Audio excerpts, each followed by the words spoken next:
Ahora sí.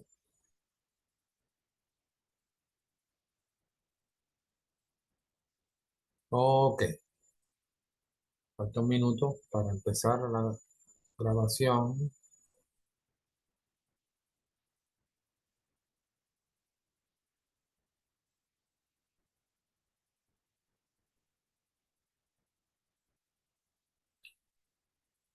Vamos a empezar ahorita un minuto.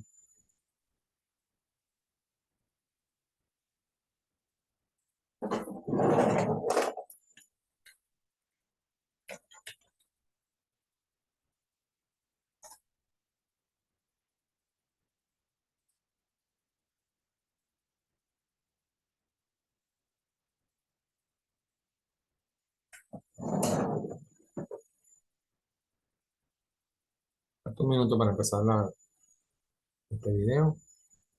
Vamos a tratar de hacer dos. El tiempo nos da.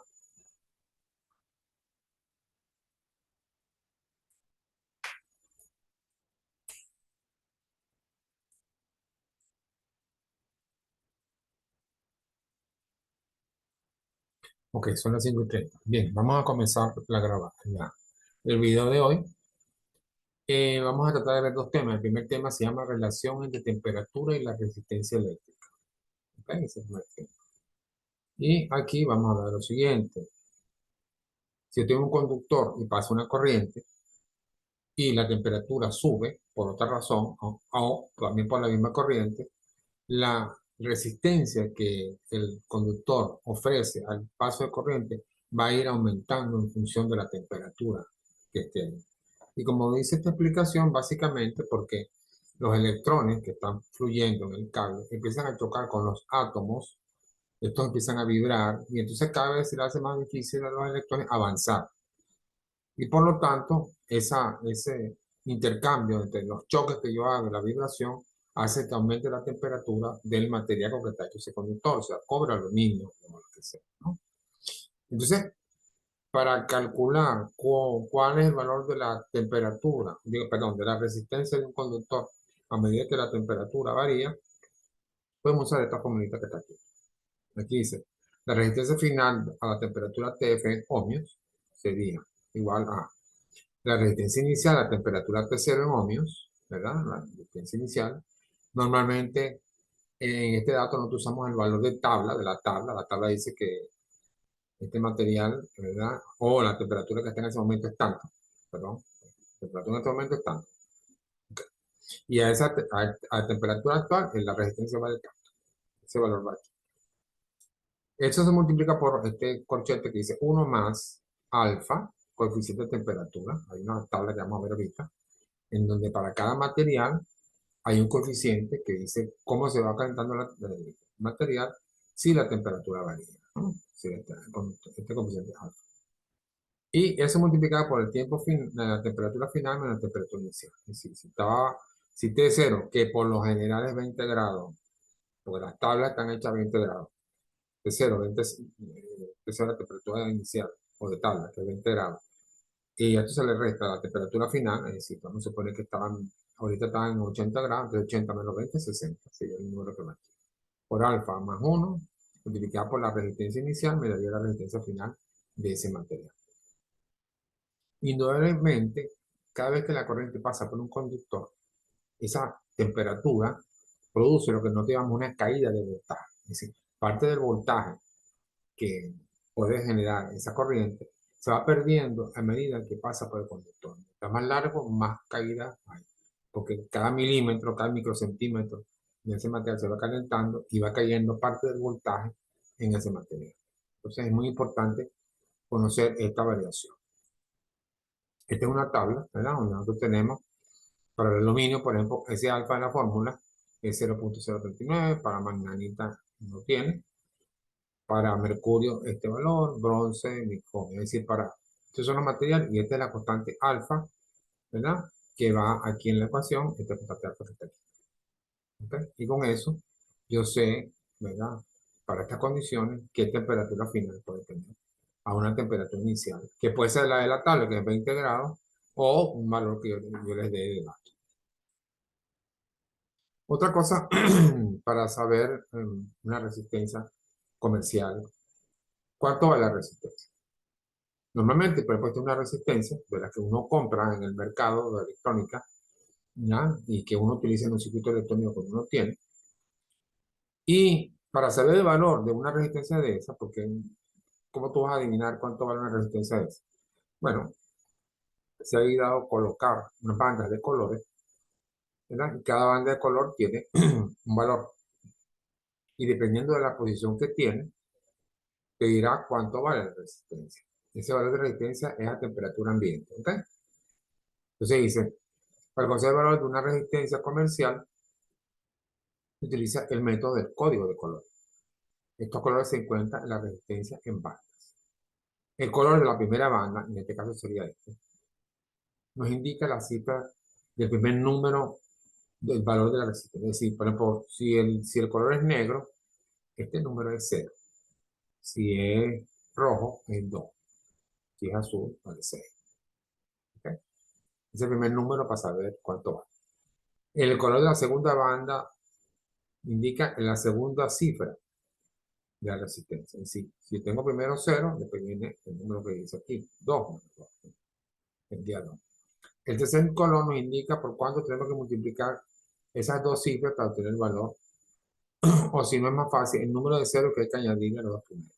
Es decir, si yo tengo un valor, por ejemplo, 7, vamos a suponer que sea 10, el primer color que será este violeta.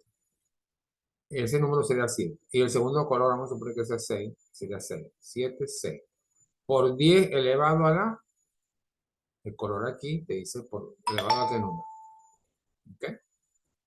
Está aquí, en este sí está aquí. O por ejemplo, quitar las multiplicaciones de una vez. Está más fácil. Entonces, estos dos números multiplicados por 100. ¿Ok? O por 10.000, o por 100.000, o por lo que sea. Entonces, primera banda es el primer número significativo. Segunda banda, segundo multiplicativo. Esos dos números, uno al lado del otro, multiplicados por 10 elevado a la, el número que te toca. ¿Ok? En esta tabla, están ya los múltiplos puestos aquí. En otra tabla se ponen números aquí. Por aquí por lo menos dice por 1000. Pero si es rojo y naranja sería 23.000. 23.000. Si fuera café y violeta sería 17. Y si ponte que este color de la banda fuera rojo, sería 17%. ¿Ok? Entonces, esa es la manera de leer en una resistencia cuánto es el valor de la resistencia en su valor comercial, es decir, el valor de tabla, es decir, el valor a 20 grados, básicamente. ¿Ok? Es la manera de hacerlo. Tenemos un ejemplo, aquí tenemos un ejemplo. Tenemos una resistencia, el primer color es rojo, el segundo es violeta, el tercero es verde y el cuarto es la tolerancia. ¿Ok? Vamos a explicar la tolerancia. Como dice aquí, el primer color nos dice que el valor es 2. 2, pero hay una tabla que tú tienes que ver, que es la tabla esta. Esta es la tabla de colores. ¿Ok? Antes que dice, el primer color nos dice que tiene un valor de 2. Así que este número en la tabla es un rojo, pertenece al 2. El segundo es 7, porque el morado en la tabla dice que es 7. Entonces es 27. Aquí va 27. Y el tercer valor dice que es 100.000. Este multiplicador verde sería 27 por 100.000. Me da 2.300.000 ohmios. Eso hasta ahora. ¿Ok? Ahora bien, eh, hay que calcular otro elemento, que es la tolerancia. El cuarto valor, 1, 2, 3, el cuarto, es lo que se llama la tolerancia. ¿Ok? Entonces dice aquí, ¿cuál será su tolerancia? ¿Qué significa tolerancia? Significa lo siguiente, si yo compro un producto, en este caso una resistencia, me dice que vale 20.000, eso no es que es 100.000 millones por ciento, que es 20.000, exacto. Él tiene una fluctuación porque es un producto que se hace, ¿verdad?, con una máquina y no te va a dar exactamente el valor. En este caso, la tolerancia, perdón, en este caso, es este color gris. Y según la tabla, porque en la tabla también están esos números, dice que es plata, no gris, plata, que es 10, que es 10%. Significa que el valor es 2.700.000, más o menos el 10%. ¿Ok? ¿Ok? Es decir, que no es perfecto, sino que más o menos, porque como repito, es un producto que se hace en una máquina y eso no 100% de lo mismo. ¿Sí? Esa es la manera en que uno lee cuánto vale una resistencia comercialmente hablando. ¿Ok? Bueno, aquí está repetido, este es más o menos lo mismo, está repetido, de colores. Y hay otros ejemplos aquí, ¿no? Si veamos un ejemplo, porque acá tiene una resistencia de 1000 ohmios y su tolerancia es del 10%, es decir, que su valor teórico es, 1000, pero puede tener un valor de más o menos 10%. Es decir, 1000 le puedo sumir el 10%, ¿verdad? Que es 100, o bajarle 100. O sea que puede ser en vez de 1000, 900, o en vez de 1000, 1100. Eso es más o menos el 10%. De esa manera en que uno lee, si uno va a trabajar con un circuito, va a armar un circuito y lo va a poner en un protoboard, por ejemplo, puede utilizar este sistema de banda de colores para saber qué resistencia estamos colocando ahí. ¿Okay? Esa es la manera práctica de hacerlo. ¿Alguna pregunta por ahí? Nada. Ok. Bien, ahora vamos a hacer una cosa. Déjame bajar un segundito para cambiar porque tenemos otro video.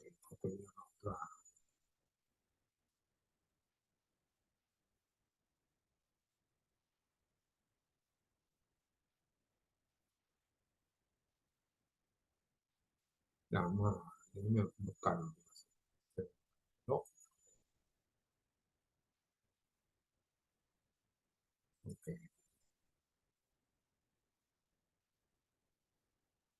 Esta es la otra lámina que queremos ver, ¿verdad? En esta lámina vamos a ver la clasificación de fuentes eléctricas, ¿verdad? Dependiendo de ciertas cosas. Nosotros tenemos, en las fuentes eléctricas, vimos que tenemos fuentes eléctricas de corriente y fuentes eléctricas de tensión. Pero esas fuentes pueden ser fuentes independientes o pueden ser fuentes dependientes. ¿Okay? Aquí tenemos una aplicación. Primero, dijimos que pueden ser reales o ideales. Y eso lo vimos en el capítulo anterior, ¿no? Las reales pueden ser de tensión y de intensidad y las ideales también. Pero esos valores, los valores de esos elementos de existencia, digo, fuente de voltaje, fuente de corriente, pueden ser independientes o independientes. ¿Qué significa eso? Si una fuente es independiente, entonces el voltaje que sale en la fuente es el voltaje que aparece en la fuente. Es decir, una batería que dice 5 voltios, el voltaje que sale son 5 voltios. Y punto. Eso no tiene ningún problema. Y si tengo una fuente de corriente, como un generador de corriente que dice que son 50 amperios, son 50 amperios. Listo. Eso no depende de nada. Solamente de la fuente y esos valores son siempre valores fijos. Lógicamente, la batería, con el tiempo, el voltaje va bajando porque se van gastando los componentes químicos que tiene. Pero, aparte de eso, el voltaje es el voltaje. Pero, muchas veces, y lo veremos en los ejercicios, tenemos fuentes dependientes.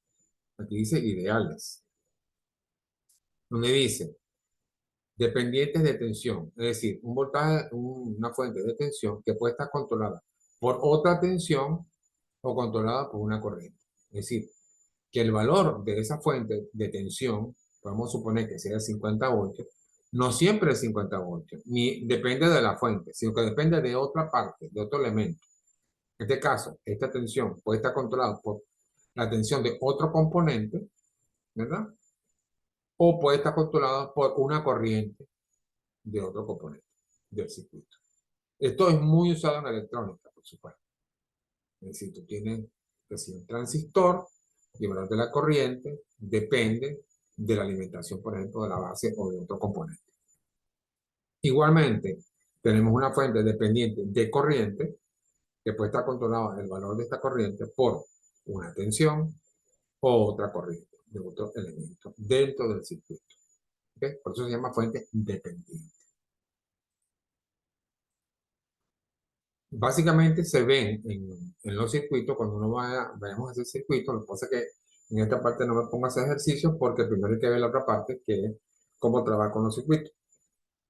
Pero para una iniciación tenemos así. La fuente de tensión independiente, aquí esta fuente de 21, B1, vale B1, es decir, 20 voltios, 30 voltios. Y esa fuente, ¿verdad? Es la fuente. Pero esta fuente que está aquí, que cuando las fuentes son dependientes se pintan con este rombo, ¿no? Con esta figura, siempre, es un voltaje que depende de B1. Es decir, el voltaje que sale aquí es mu, es decir, un número, 5, 6, 8, 0.4, cualquier cosa, por B1, es decir, por el voltaje de aquí. O sea que este voltaje que está aquí controla el valor de este voltaje que está aquí. ¿Cuánto? Bueno, el voltaje que saldrá aquí será mu veces B1, que es una fuente que está en otra parte del circuito, ¿verdad? De otro elemento, de otro componente, que es el que rige realmente cuál va a ser el voltaje aquí. Eso, repito, se usa mucho en electrónica como una forma de control. Por ejemplo, yo digo que este componente necesita un voltaje tal cuando el voltaje del otro lado vale tanto. ¿Ok? Y entonces, ese sería el caso de voltaje, la fuente de voltaje. En caso de una fuente de corriente, algo parecido. Yo tengo, ¿verdad? Este circuito, ¿verdad? Que tiene aquí este elemento que está aquí, que es una fuente de corriente dependiente. Recuerden que cuando yo pinto el rombito este, ¿verdad? Es una fuente. En este caso de voltaje, en esta fuente de corriente. Aquí dice que esta fuente de corriente vale 5 veces VA. ¿Quién es VA? El voltaje aquí. Es decir, que este voltaje que está en el circuito controla cuál va a ser el valor de la corriente que este dispositivo va a entregar. ¿Ok? Lo demás queda igual. Pero este valor varía en función de este voltaje. Este voltaje es el que se da cuando la corriente que pasa por aquí pasa por esta resistencia. ¿Okay? Entonces hay que identificar, ¿verdad? El componente. Entonces, siempre vamos a ver entonces la fuente dependiente en forma de un rombito, ¿verdad? Y así lo haremos.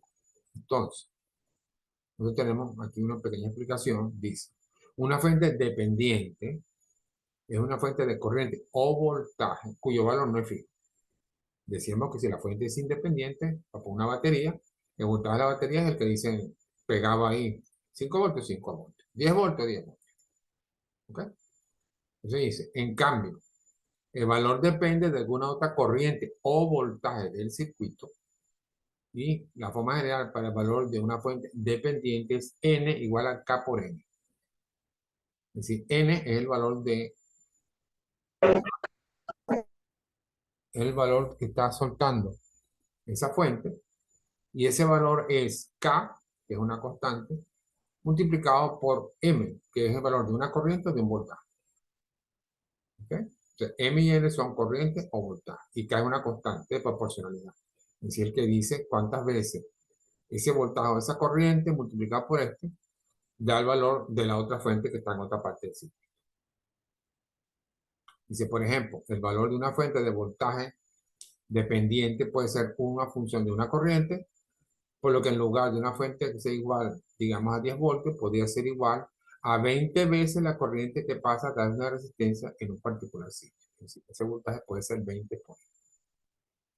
¿Okay? Ahí se ve la dependencia de este voltaje de esta corriente. El factor de proporcionalidad aquí es 20. Y lo llaman K, en la otra lámina lo llamamos mu. ¿Okay? Entonces, dice que hay 4 posibles fuentes dependientes. Son la fuente de voltaje, controlada por voltaje. Usted me disculpa que esto está en inglés, porque esto dice voltage source, que es fuente de voltaje, voltage control, es decir, controlada por voltaje. Es una fuente de voltaje controlada por corriente, por voltaje, perdón.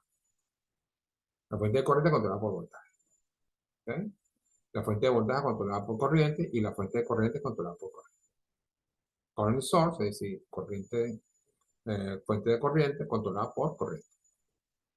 Los parámetros de fuente y control son los mismos tanto en BCS como en CCCS. Es decir, en, los parámetros son iguales tanto para las fuentes de voltaje controladas por voltaje como las fuentes de corriente controladas por corriente.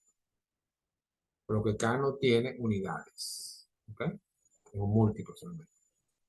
Aunque podría ser voltio sobre voltio, amperio sobre amperio, que por supuesto voltio sobre voltio no da nada, amperio sobre amperio no da nada.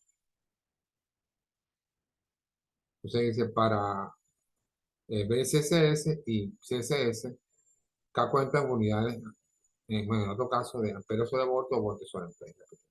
Estos son referidos a resistencia y transconductancia. Bueno, estos elementos de resistencia y transconductancia son los valores ah, de la conductancia es el inverso de la resistencia, ¿no? De la admitancia, perdón, y la resistencia es el inverso de la resistencia. ¿Ok? Es simplemente una forma de hablar. Pero lo importante es lo que vemos aquí. Aquí tenemos símbolos de fuentes dependientes, que vamos a ver en el circuito, ¿verdad? Dice, los símbolos esquemáticos para fuentes dependientes o controladas generalmente se dibujan usando un diamante en lugar de un círculo. Recuerda que no te hemos dicho, como vemos aquí, que yo tengo una fuente de corriente independiente y pongo un circulito aquí. Pero cuando son fuentes dependientes, yo pinto aquí un diamante. ¿Okay? Entonces, los símbolos que vamos a ver son estos. Aquí se ve una forma de expresión. Esta aquí sería una fuente de voltaje controlada por voltaje. Esta sería una fuente de voltaje controlada por corriente. Esta sería una fuente de corriente controlada por voltaje. Esta sería una fuente de corriente controlada por corriente. ¿Mm? Prácticamente se ve fácilmente, ¿verdad?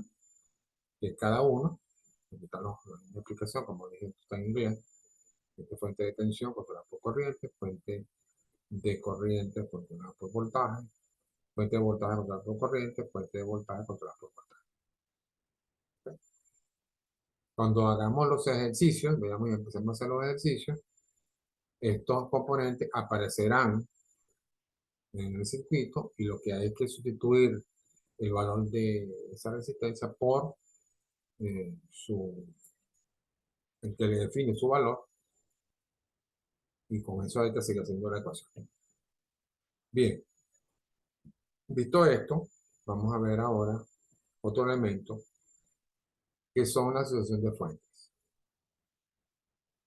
En general, un circuito podrá tener varias fuentes de excitación conectadas en serie o en paralelo, o en forma mixta, de forma similar a las asociaciones de resistencia. A continuación se indica cómo determinar la fuente equivalente de una asociación de fuentes ideal y real. También se mostrará la forma de determinar la fuente equivalente de un circuito respecto a la fuente. Bueno, la explicación está aquí, yo lo voy a explicar más sencillo.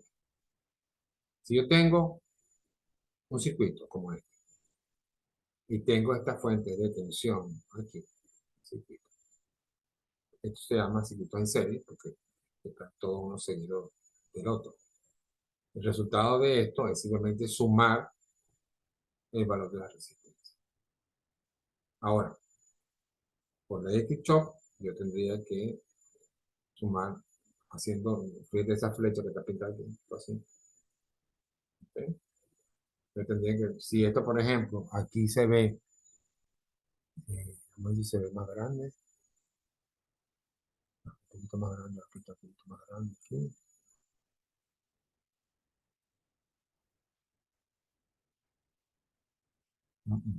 Me perdió.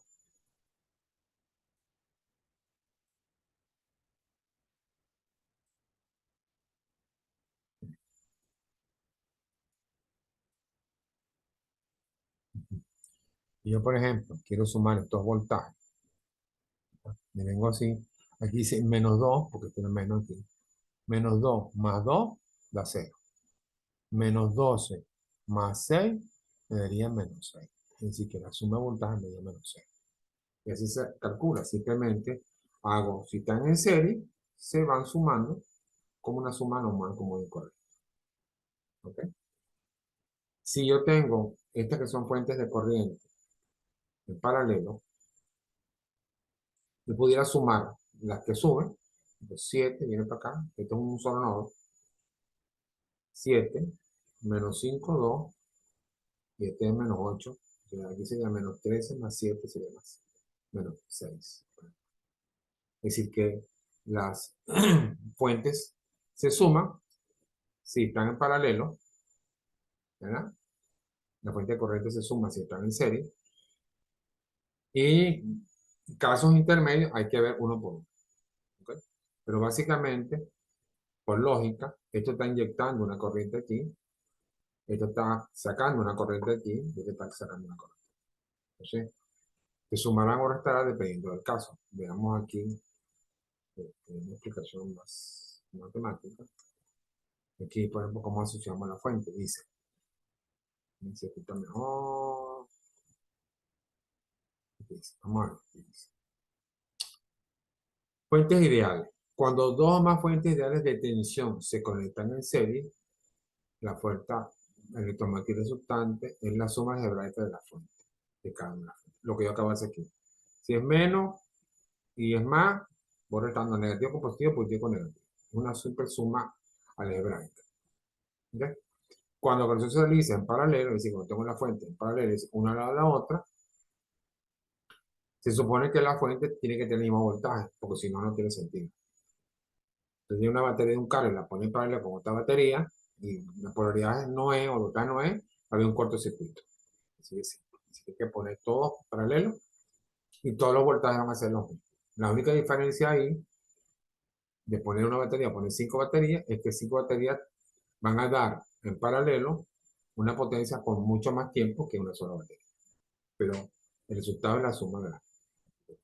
Digo, el mismo voltaje.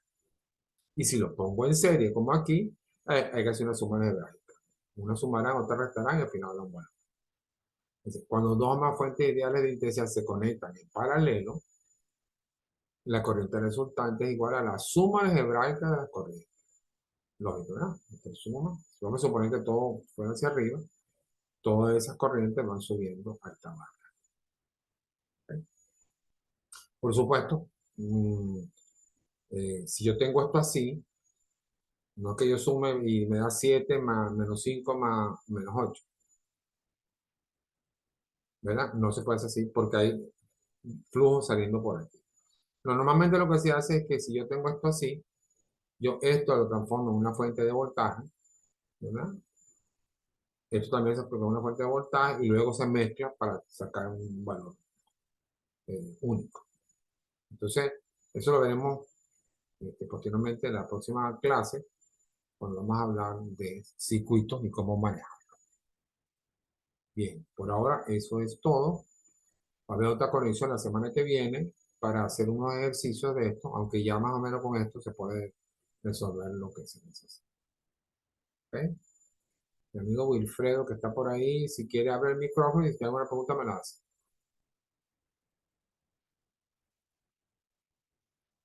Y si no se oye, me lo escribe.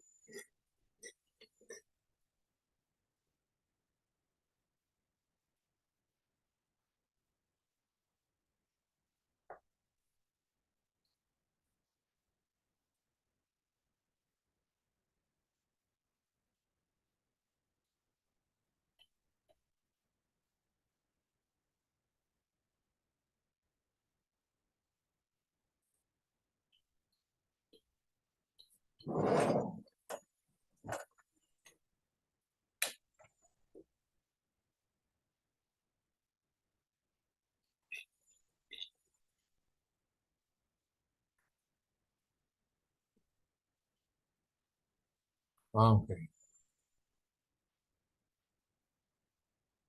Entendí. Ok.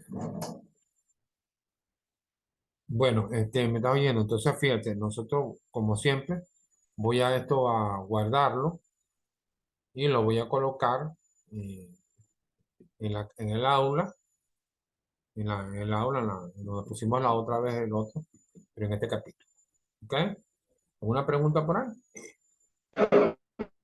No, profesor, sin novedad, sin novedad. Se entendió el tema de resistencia y de las diferentes fuentes. Ok, excelente, excelente, excelente. Prepárense para el examen que no creo que sea el 18, un poquito como 2 días antes, porque si no va a ser demasiado complicado para yo hacer todo eso. Ok, perfecto. Sí, profe, sí, porque este fin de semana estuve geometría analítica con usted ¿cómo es que el circuito eléctrico? De verdad que es un poco complicado, pero sin embargo hay que ponerle empeño a la actividad. Ok, excelente. Entonces yo voy a abrir un foro para que el que tenga preguntas las ponga ahí y se le conteste. Ok. O directamente en la pantalla usted puede preguntar. ¿Está bien?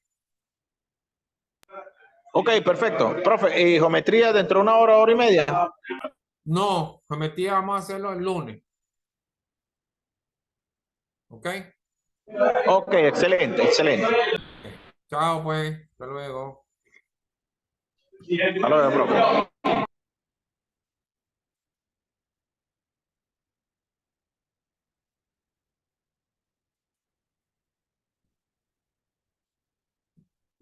Aquí.